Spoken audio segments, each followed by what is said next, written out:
Hello, everyone. It's time for Jaylene. New topic this week, and I'm so excited to share it with you. I have been in the Tinder game, and I see all these different sort of facets of how we use it. Also, I see all these sort of different profiles that could be way better. I want to give you the dating advice that's the prelude to the actual date. So this is the sort of moments that you're going to be doing before you actually even see them in person, and this is one of the most key factors into actually getting a date in the first place. We're going to be talking about your pictures, we're going to be talking about your bio, and also going to be talking about the holy grail conversation, because as vain as this world is, I don't think a lot of people actually want to go on a date with someone they can't have a conversation with.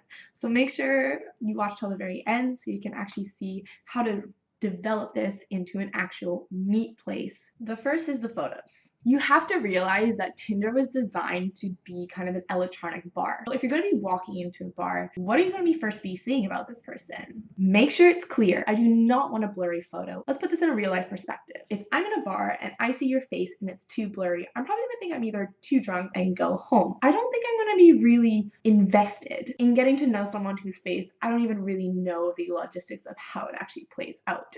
Second one is having only face shots. I see this a lot on not only femme profiles, but also male identified profiles on Tinder.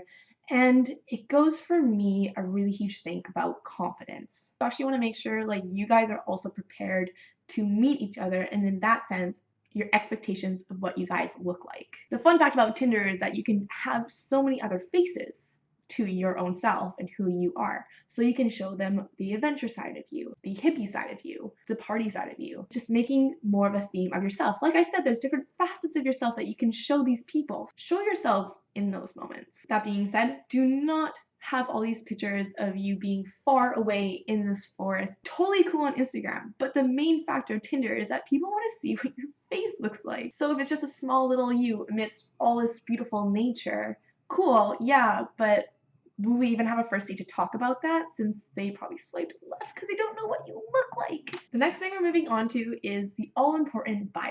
This is the thing that steps Tinder and Bumble all up from just meeting someone in person, is because we actually have a little bit more of a backstory for us to approach them. It comes in two factors. Number one is personalities and interests. This is your story. So what do you want to kind of try and portray your story to be? With your personality, what goes into that? What sort of things do you really identify with? I like to write sort of what my sexual orientation is, because I think that's a really big thing to say about who I am as a person. With my identity, I also really like what my hobbies are, what are my interests, just to say what we're most compatible with. I also want you to try and realize, what are you actually looking for on Tinder? Let me give you an example. In my own Tinder experience, I usually like to try and find play partners. So I try and write that I am a little bit kinky on my profile. The amazing thing about this is that not only do I match more with people who also have an interest in kink themselves listed on their profile, we can spot each other more easily, but we also have the people who maybe do not list kink on their profiles. There's some stigma around kinks, but they can see my sort of profile and be like, hey, this person actually has the same interest as me. And if I don't know that just yet, they made that move to invest in me as a swipe. Just from that kink example, you can just see that Tinder is basically based on a lot of the law of attraction. So whatever you're going to be putting out there is generally what you're going to be receiving of the people themselves. And if you're worried about it, that gets you less matches at all, I suggest don't worry about it. Those people obviously do not have the same sort of interest as you. The second factor is uniqueness. We all have beautiful faces in this world, but how do we actually make our personality stand out more? Because obviously personality changes appearance. Number one thing I say is a big no-no is saying that you like adventure. Why do I say this? Of course you like adventure. Everyone does. But every other single person on Tinder is saying that they like adventure. Remember, people, when you first meet this person, all they have looked at is your bio. So what you say is what you should be actually emanating when you first meet them. If you're going to say you like adventure and you're going to go on actually just a coffee and a walk, a date, I wouldn't really say that's very adventurous. So make sure you're not actually lowering the level of how you portray yourself to be upon the date. Other things I would suggest to avoid is sort of the Tinder trends, I like to say.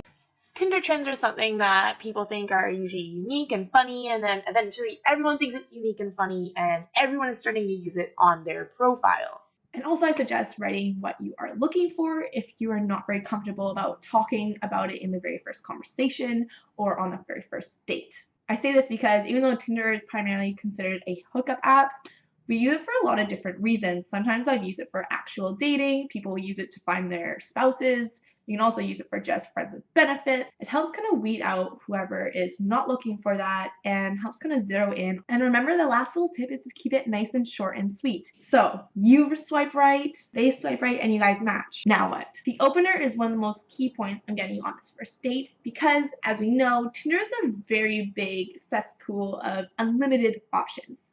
Or at least it makes us seem like that. So what I mean by doing the opener is that you want to try and imagine that the person that you're going to be talking to has matched a bunch of other people. We kind of want to try and make this sort of a friendly competition in the aspect of what makes you stand out more than all the other hi, hey, and hellos that are going to be probably going on their phone. Like I said before, the bio is one of the main key things of how we can tell our interests, personality, and what also makes us unique. So I suggest first reading their bio, seeing what they're kind of into, and if there's anything that you can kind of have a little bit of a jumping off point for yourself. Obviously, some people haven't watched this video, so they don't actually know how to make the best bio ever. So you can also kind of try and look at their photos if you feel like there's a situation in that photo that you can kind of play off of. Maybe ask them, where were you when you took that photo, or the situation that they were in. Remember, what we're trying to go for here is super original and eye-catching. My main favorite thing that I usually get when I have a person talking to me from Tinder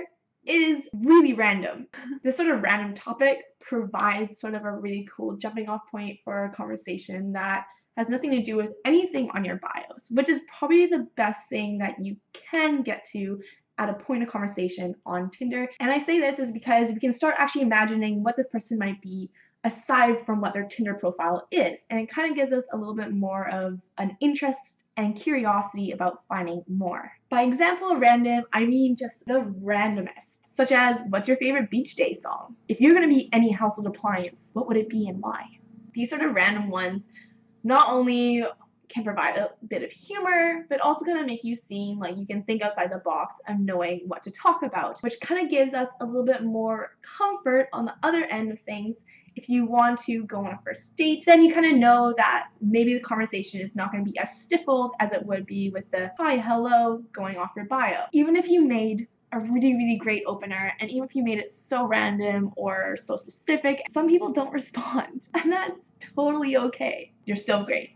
With the opener, you kind of also want to keep in mind the end point as well. Bringing it back to the beach song example, if you're going to be asking them what's their favorite beach day song, maybe that's a great prelude into kind of asking them, well, maybe we can sit on the beach together one day, chill out, and listen to this song together. The number one tip I say, if you kind of want to get off the Tinder app and get more into a sort of another messaging platform like text messaging or something, I say that you tell them that you want to send them a photo. And I do not mean any unsolicited genitalia pics. I am talking about something that you're doing in the moment, such as if I'm baking and say, hey, can I have your number? I really want to send you this really cool thing that I just made. Getting them off of the Tinder platform is a really great sign that they're kind of more invested in hanging out with you. So if you feel like this conversation is going on too long, ask them if they want to switch it over to a text messaging. If they do, cool. If they don't, then maybe try and start looking for another person. So you reached the end of this video. I really hope you're all prepared to get onto that first date and you're going to kill it. I know you will.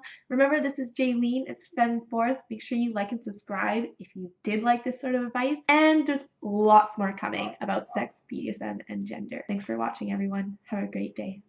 Mwah.